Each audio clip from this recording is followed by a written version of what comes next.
Bonjour à toutes, bonjour à tous, bienvenue dans cette nouvelle édition consacrée à l'analyse de la Constitution et en particulier de la Charte de l'environnement de 2004. Nous poursuivons l'analyse aujourd'hui par l'article 7 que va nous présenter Christian et dont nous allons discuter après cela. Christian, allez-y. Oui, merci Luc. Alors, article 7. L'article 7 dit ceci. Toute personne a le droit, dans les conditions et les limites définies par la loi, d'accéder aux informations relatives à l'environnement détenues par les autorités publiques. D'une part. Et deuxième part, a le droit de participer à l'élaboration des décisions publiques ayant une incidence sur l'environnement. Alors,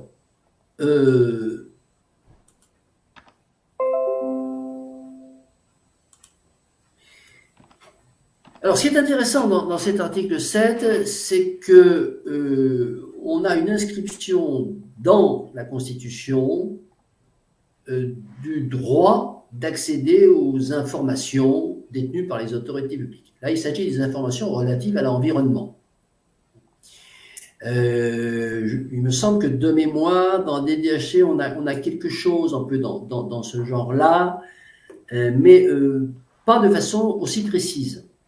Donc, c'est un excellent bon point que je décernerai, cet article 7, de dire que pour ce qui concerne les informations relatives à l'environnement, il y a un accès du citoyen. Alors, c'est un bon point de le dire et c'est un bon point de constater que c'est vrai. C'est vrai, et c'est vrai non seulement pour ce qui est de l'accès du citoyen aux informations relatives à l'environnement, mais c'est vrai aussi pour tout ce qui concerne les activités des pouvoirs publics. Donc, ce qu'on appelle l'open data, l'accessibilité des citoyens à toutes les informations, soit au niveau local, au niveau d'une mairie, au niveau d'une collectivité territoriale, au niveau des ministères, des différentes missions budgétaires des différents ministères, on a un accès qui est, je dois dire, depuis 10 ans, qui est pratiquement total actuellement et assez commode compte tenu des possibilités qu'on a avec Internet, et même de recours qui fonctionnent. C'est-à-dire dans le cas où une collectivité locale ou territoriale refuserait une information demandée par n'importe quel citoyen, avec des dispositifs extrêmement précis, c'est-à-dire d'abord la CADA, la commission d'accès aux documents administratifs, qui peut être saisie par tout citoyen dans le cas d'un refus auquel il se serait trouvé opposé de la part d'un maire, de la part d'un préfet, de la part d'un détenteur de l'autorité. La CADA intervient dans des délais tout à fait corrects, un mois ou deux, pour enjoindre à l'autorité qui aurait refusé la communication de ces documents de le faire. Et si l'autorité, suite à l'injonction de la CADA, ne le fait pas, il y a la possibilité automatiquement de saisir le tribunal administratif qui va, si la CADA a donné cette autorisation, qui va sans coup férir condamner donc, le représentant de l'État. Donc ça, c'est une chose qui est vraiment excellente. Je ne peux que donner un bon point sur cette partie de l'article 7. La deuxième partie, c'est toute personne a le droit, tout citoyen, on va dire, de participer à l'élaboration des décisions publiques ayant une incidence sur l'environnement. Là, vraiment, on est dans la fable, on est dans le vœu pieux, mais bon, le vœu pieux, ce serait dans le meilleur des cas. On est dans l'entourloupette, dans le plus mauvais des cas, qui est en fait le cas réel. Hein, voilà. Bon. Les décisions publiques qui ont une incidence sur l'environnement. Alors, on a ces fameuses enquêtes préalables quand il s'agit effectivement, de faire des travaux, etc. Bon, mais on sait comment fonctionnent ces consultations. Sont des consultations qui sont d'abord pas citoyennes, parce qu'une consultation citoyenne, elle est pilotée par les citoyens. Bon. Donc là, ces consultations, elles sont pilotées par les pouvoirs publics. On en a déjà parlé dans d'autres émissions, c'est peut-être pas la peine de refaire un procès, disons, de la démocratie participative, puisque c'est de cela qu'il s'agit. À savoir que cette démocratie participative est un cache-sexe politique qui permet en fait de valider une... Alors bon, je vais être caricatural, mais ça permet de comprendre mieux. Ça permet de valider une décision arbitraire par un semblant de consultation citoyenne. Voilà. Bon. Mais ce qui est relatif à l'environnement va se retrouver décliné dans tous les autres domaines. Mais effectivement, l'environnement, c'est un domaine où il y a cet article 7 qui fait que toute action qui est envisagée sur l'environnement, des travaux notamment, hein, voilà, ou des modifications de sites, doivent s'accompagner d'une étude d'impact et d'une consultation. Alors, toute personne a le droit. Alors, ça, c'est faux, parce que toute personne n'a le droit, puisque ces consultations, elles sont organisées de telle façon que, en fait, ce ne sont que ils ont des mandataires d'associations représentatives financées par l'État qui participent à ces, et non pas qui participent à ces études d'impact, à ces réunions, et non pas toute personne, tout citoyen ordinaire, comme l'indique l'article 7. Mais là, il y aurait sans doute une action juridique, judiciaire à mener, peut-être du ressort de recours constitution, sur la façon dont se déroulent les études d'impact et leur conformité avec le libellé très précis de l'article 7. Toute personne a le droit, alors dans les conditions et limites définies par la loi, c'est là que la loi va nous dire, une étude d'impact, on convoque que les principaux présidents des associations. Bon, mais quand même, toute personne a le droit. Voilà. Bon, il y a peut-être un procès juridique à faire sur la façon dont se déroulent les études d'impact et sur qui est convoqué aux réunions de ces institutions. Voilà. Je vous remercie. Merci, Christian. Jean-Charles ?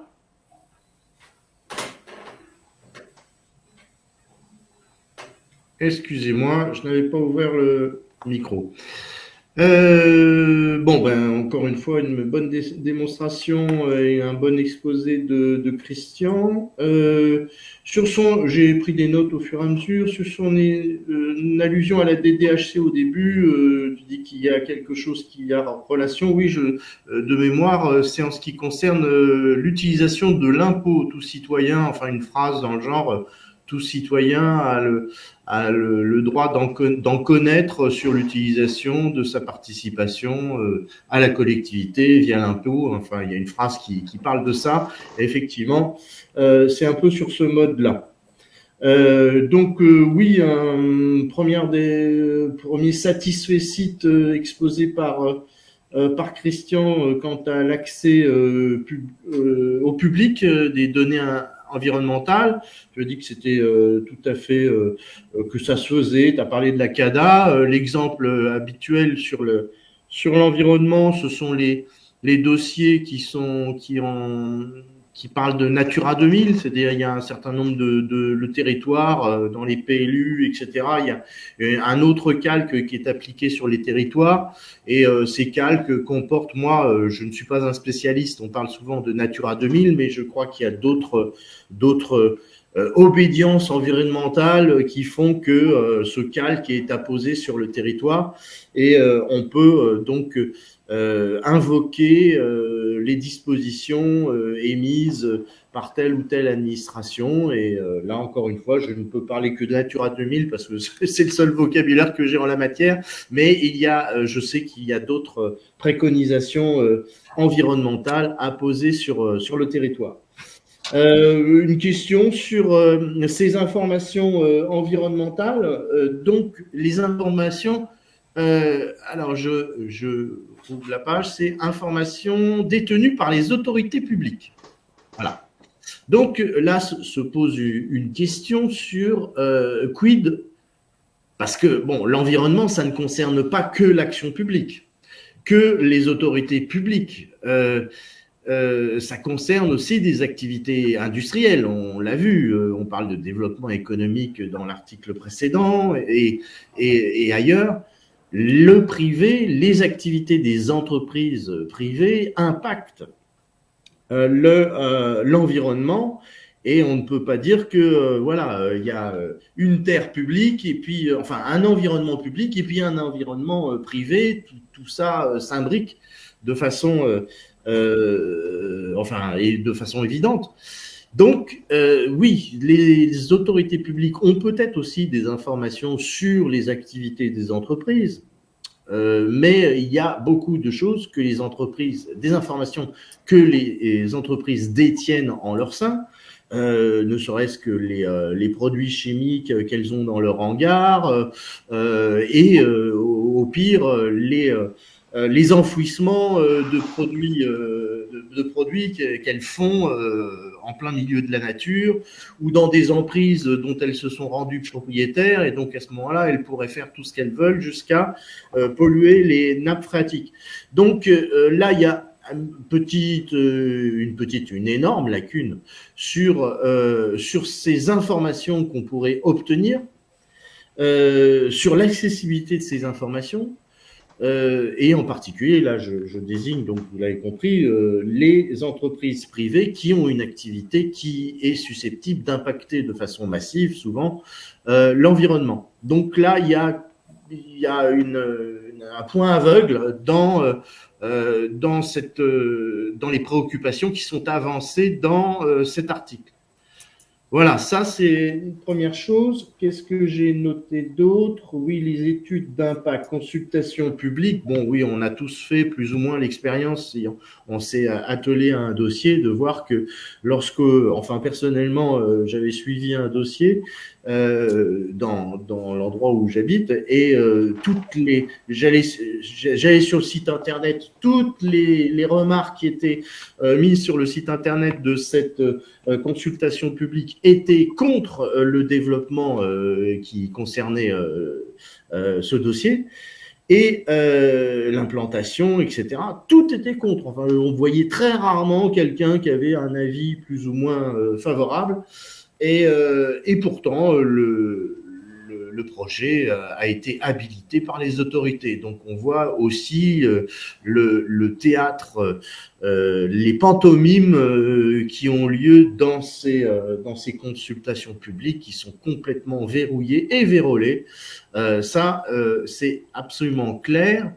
Ensuite, j'étais au moment où vous m'avez donné la parole, j'étais sur un article que j'avais écrit sur Lubrizol. Vous vous souvenez de cette usine près de Rouen qui a fait une catastrophe énorme avec une combustion très terrible voilà, sur toute la région et donc des retombées sur les maraîchages, enfin, etc. Et donc, ça a été un truc terrible.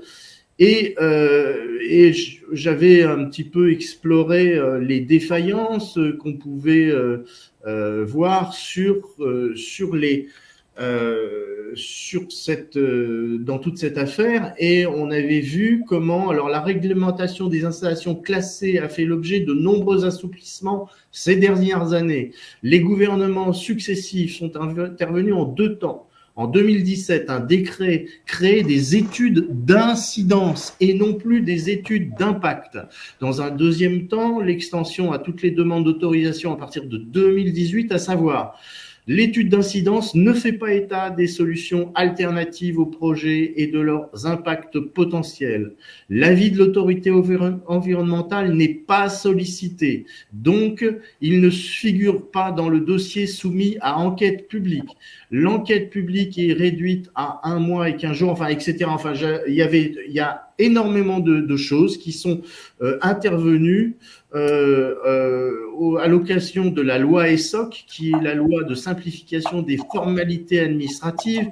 Et on voit là de mémoire, je ne vais pas relire tout dans le détail et je n'ai pas eu le temps de relire l'article, mais on voit que les préfets, lorsqu'il s'agissait non plus d'implantation, lorsqu'il s'agissait d'extension, par exemple, d'exploitation par une usine privée, quand il s'agissait d'extension, il n'était plus question d'étude d'impact où c'était largement assoupli et c'était juste une étude d'incidence qui ne sollicitait plus l'évaluation, l'organisme d'évaluation environnementale. On voit qu'il y a à travers cet article, on revient sur l'application de ces contrôles. Et on voit que non seulement donc dans la Constitution, dans cette charte de l'environnement, on a des ambitions constitutionnelles, on les écrit plus ou moins scolairement. Encore une fois, je n'ai que ce mot à la bouche lorsque je pense à cette charte. Et on voit que au fur et à mesure, les lois détricotent ce qui aurait pu être justement poussé ou confirmé dans l'écriture approximative parfois de cette charte. Eh bien non, en plus, non seulement cette charte n'est pas très précise, et on parle de loi molle, là, on en parlait pour l'article 6, et là, non seulement elle n'est pas précise, pas suffisamment dure, ou en tout cas coercitive, mais en plus, les lois qui s'égrènent derrière cette charte, déconstruisent ce qui aurait pu être construit d'une façon plus solide. Voilà pour mon commentaire qui est peut-être un peu long, je m'arrête là. Nous t'en prions, mon cher Jean-Charles. Moi, je n'ai pas grand-chose à dire, donc ça tombe bien que tu aies été un peu loquace sur ce sujet. En plus, tu as donné un exemple qui illustre le fait que la démocratie participative est un oxymore. Donc, oui. Voilà, donc on en revient toujours là. Oui, je pourrais juste ajouter une chose, c'est que conditions et limites fixées par la loi, c'est la vieille plaisanterie qui se répète encore et toujours, je dirais. Un principe, dans un préambule, à mon sens, doit être autoporteur. Alors, peut-être pas autoporteur au sein d'un article, mais autoporteur au moins dans sa globalité. C'est-à-dire que, je ne sais pas si c'est clair quand je parle d'autoporteur, mais il doit être consistant, c'est-à-dire qu'il doit se suffire à lui-même pour être...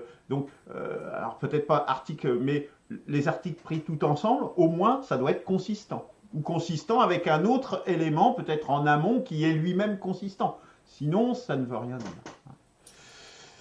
Voilà, bon, je n'ai rien d'autre à ajouter. Christian, peut-être, si tu veux conclure. Oui, conclure sur un point important qu'a soulevé avec raison Jean-Charles. Lorsque l'article 6 dit tout citoyen a le droit d'accéder aux informations relatives à l'environnement détenues par les autorités publiques. Ça veut dire que tout ce qui n'est pas détenu par les autorités publiques, il n'y a pas le droit d'y accéder. Voilà. Alors là, on est au-delà de la critique, on est dans la suggestion. D'abord, c'est une critique parce que, objectivement, l'environnement, il est plus impacté, détruit, enfin bon, il est plus agi par le secteur privé que par le secteur public.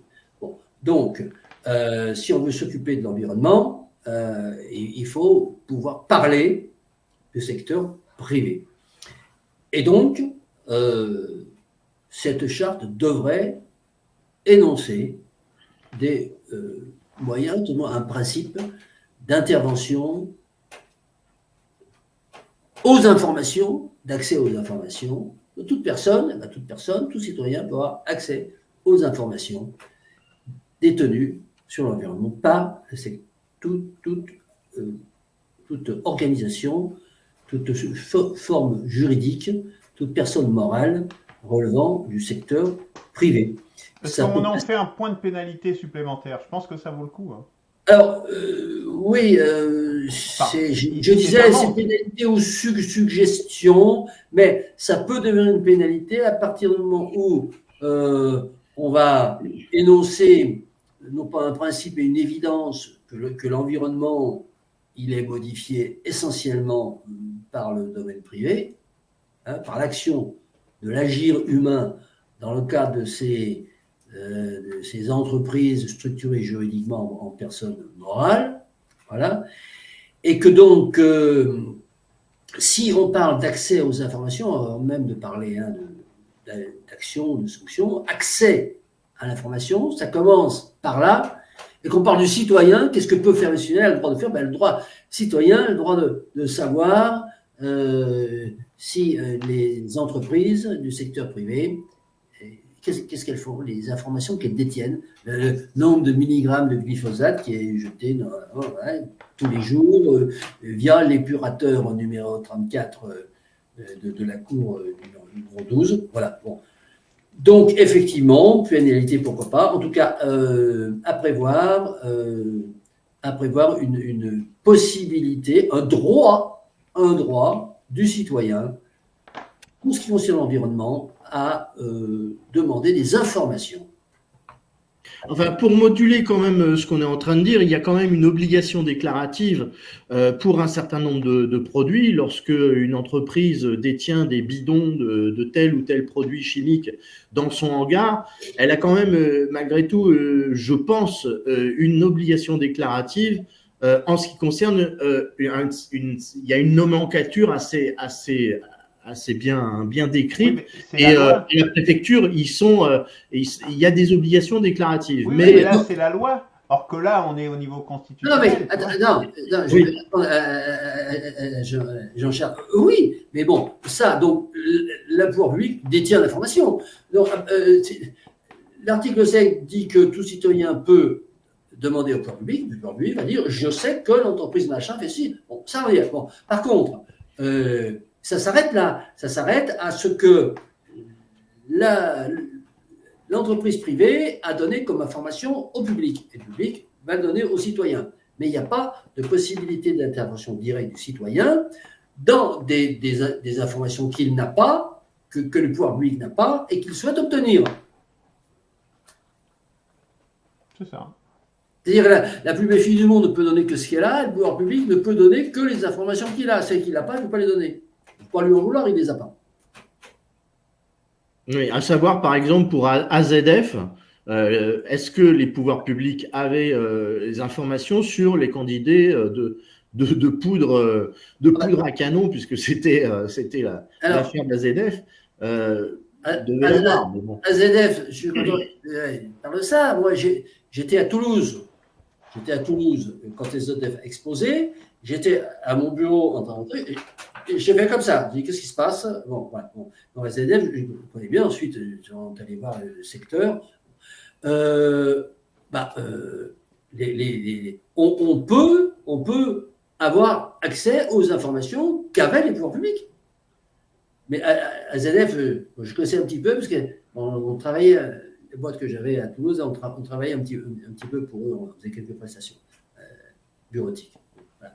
Mais voilà, donc on en revient toujours à y a-t-il une possibilité pour les citoyens de dire, voilà, nous avons regardé le pouvoir public, là, vous avez ça très bien, mais on voudrait savoir s'il n'y a pas autre chose, que pouvez-vous nous le dire, s'il vous plaît. Voilà. Qu'il y ait une permission donnée par la Constitution pour pouvoir faire ça. Alors peut-être, effectivement, que ce ne sont pas tous citoyens, tous pèlerins qui se lèvent un matin, mais qu'il y ait des associations, enfin bon, une structure citoyenne qui... Enfin, intéressant, c'est l'idée d'une structure de contrôle citoyen, on en revient toujours à notre idée de tribunal populaire, hein, tribunal citoyen, mais bon... puisque la loi, au niveau le plus haut constitutionnel, donne aux citoyens le droit de, bon, il faudrait qu'on ait un outil de... Voilà. Absolument. Un embryon de ce que nous avons. Un embryon serait pas mal. Voilà, de ce qu'on appelle, nous, la Chambre constitutionnelle. Je propose qu'on nous en restions là pour cet article 7. Merci, messieurs, merci de votre attention.